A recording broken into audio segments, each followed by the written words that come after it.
2025년 1월 5일이죠.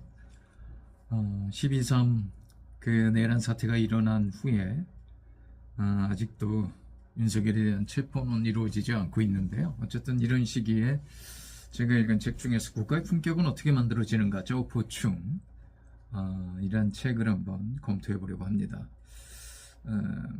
성숙한 시민을 위한 교양 수업이라는 부제가 붙어서 원제는 정치적 도덕입니다.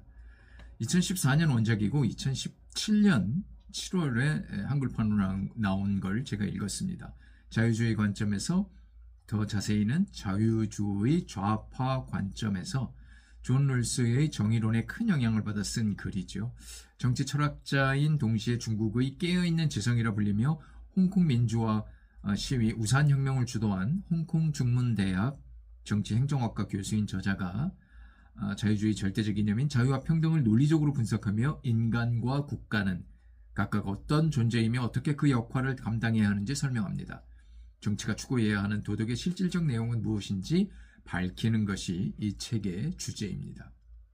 완전한 자유주의 국가이거나 민주주의 국가라고 말할 수 없는 중국의 정치 상황에서 이런 충고가 얼마나 먹힐 수 있을지 생각하면 고개를 갸우뚱거릴 수밖에 없죠. 하지만 저자는 정의롭고 자유로우며 민주적인 사회와 국가를 건설하기 위한 비판을 매우 신랄하게 퍼붓습니다. 자유로운 사상과 언론을 탄압하는 등 인간의 기본권을 무시하는 국가는 물론 억압과 구속을 받으면서도 제대로 의식하지 못하고 자유에 대한 별 각성 없이 당연하다고 느끼며 행동하는 일반 자유인에게도 비판의 칼날은 예리하게 작동합니다. 지금 대한민국의 현실도 그렇죠. 법치주의 국가이고 자유민주주의 국가다 하면서도 민주주의가, 법치주의가 잘 작동되지 않고 있는 모습을 윤석열과 그 일당 혹은 국민의힘 혹은 그 지지자들을 통해서 우리는 알 수 있습니다. 이상적 정치는 각 개인을 평등한 지위의 자주적 개체로 인정하며 인간에게 자유와 평등의 고귀한 가치를 실현하는데 그 목적을 둡니다. 공평하고 공정한 사회 제도는 모두에게 평등한 기회를 제공하고 다원적이며 개방적인 사회 문화를 만들며 합리적 부의 분배에 따른 완전한 사회 보장 체제를 지향합니다. 국가는 권력이 아닌 권력 행사인 통치의 정당성을 합리적으로 설명해야 하며 그것은 다시 국민의 성찰을 거친 승인을 받아야 하죠. 국가의 공정한 대우를 요구하는 것은 국민의 당연한 권리인 동시에 존중받아야 마땅한 일입니다. 저자는 정치적 가치의 의미를 정확히 분석하여 자유인의 평등 정치를 설명하면서 진정한 자유주의의 근본 가치의 실현을 유도합니다. 정치는 권력과 이익만 위한 활동에 불과하다는 정치 현실주의와 가치 회의주의 및 냉소주의에 대한 비난도 서슴지 않습니다. 그런 생각은 국민의 참여를 방해하며 무가치한 일로 만들기 때문이죠. 우리는 도덕 규범적 세계에 살며 우리의 이상적 성찰과 도덕적 자주 능력을 무시하면 안 되는 이유는 우리의 자아를 구성하는 도덕이 삶의 질에 직접적 영향을 끼치는 까닭입니다. 평등, 국가, 직접민주주의, 사회정의 등을 말하는 좌파와 자유, 시장, 간접민주주의, 사회복지 반대 등을 말하는 우파라는 단순한 이분법 논쟁은 자유주의의 도덕적 기초를 왜곡합니다. 자유주의의 자유와 평등 이념은 결코 대립하는 가치가 아니기 때문이죠. 우리가 도덕적으로 진지해지고 정치에 고집스럽게 매달릴 때 우리 세계는 더 공정하고 아름답게 변할 수 있습니다. 정치는 그 어떤 영역보다 우리 삶의 우선순위여야 합니다.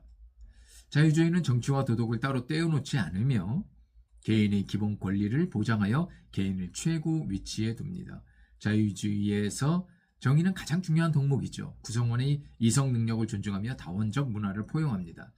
자유로운 환경은 정치 제도로 반드시 보장되어야 하고 자유의식의 추구는 제도를 넘어 각성의 경험이 필요합니다. 그것은 원래부터 존재하지 않으며 지속적으로 공론화하며 노력하면서 구축해야 할 필요가 절대적입니다. 책은 총 6파트로 나뉘며 일부는 정치와 도덕의 공존을 설명합니다. 도덕과 정치의 분리는 인간을 폄하하고 정치를 비하하는 것이죠.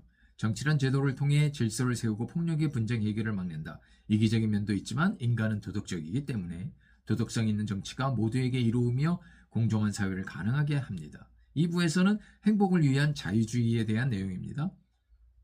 인간의 존엄성을 인정하고 행복 추구를 위해 필요한 기본적 자유의 종류를 설명하고 자주적 주인의식을 지닌 정신적 본성의 발전을 논합니다. 프랑스 혁명과 미국 독립선언에 이은 국제연합의 세계인권선언은 당연히 인간이 누려야 할 기본권을 정해놓았습니다. 균형 잡힌 정의와 평등에 대해서 논하는 3부에서는 민주체제를 위협하는 중국의 소양론과 엘리트론을 파헤치면서 주권 재민과 평등의 기본적 사항을 설명합니다. 소양론은 중국 시민이 아직 자유주의를 이행할 만한 충분한 소양이 없다는 말이고, 엘리트론은 그렇기 때문에 소수의 엘리트가 정치와 권력을 주도해야 한다는 뜻이죠. 그 둘은 민주사회로 나아가는 커다란 걸림돌이 되면 두말할 필요가 없습니다. 4부에서는 자유주의 우파와 좌파의 이념 설명과 아울러 이런 구분적 현실 파악은 현 사회의 구조나 사상을 이해하는 데 전혀 도움이 되지 않음을 설파합니다. 시장 자유주의 혹은 자유방임주의의 심각한 사회적 부정의는 엄청난 구성원의 불평등을 초래하여 비참한 사회나 국가를 만들 뿐임을 증명했죠. 5부에서는 롤스의 정의론을 바탕으로 개인과 집단 간의 관계에서 나타나는 자유주의의 본질을 설명합니다.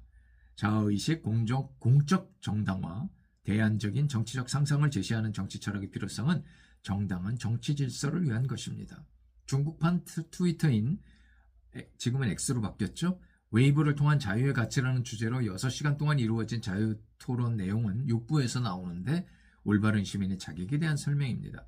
사상과 표현의 자유가 없으면 벌어지는 일들을 열거하고 자유인의 지속적인 각성의 절대적 필요성도 언급합니다. 자유는 근본적 이익이고 평등은 근본적 관계이며 그 두 가지 가치의 충분한 구현과 실현하는 공평한 사회가 우리가 추구하는 정의 사회인 것입니다. 최상목 대통령 권한 대행이 무슨 정치에 관여하지 않겠다 이런 말은 정말로 정치를 비하하는 말이고, 정치로 인한 도덕 실현을 무시하는 말이죠. 2024년 1월 5일 아직도 윤석열 내란 혐의에 대한 수사가 이루어지지 않고 있는 시점에서 국가의 품격은 어떻게 만들어지는가, 짜오포충에 대한 책을 검토하면서 정의란 무엇인지, 우리 사회에 필요한 정의가 무엇이고 우리 사회의 민주 시민들은 어떤 생각을 가져야 되는지, 어떤 의식을 지녀야 하는지, 그리고 또 어떻게 행동해야 되는지를 살펴보았습니다.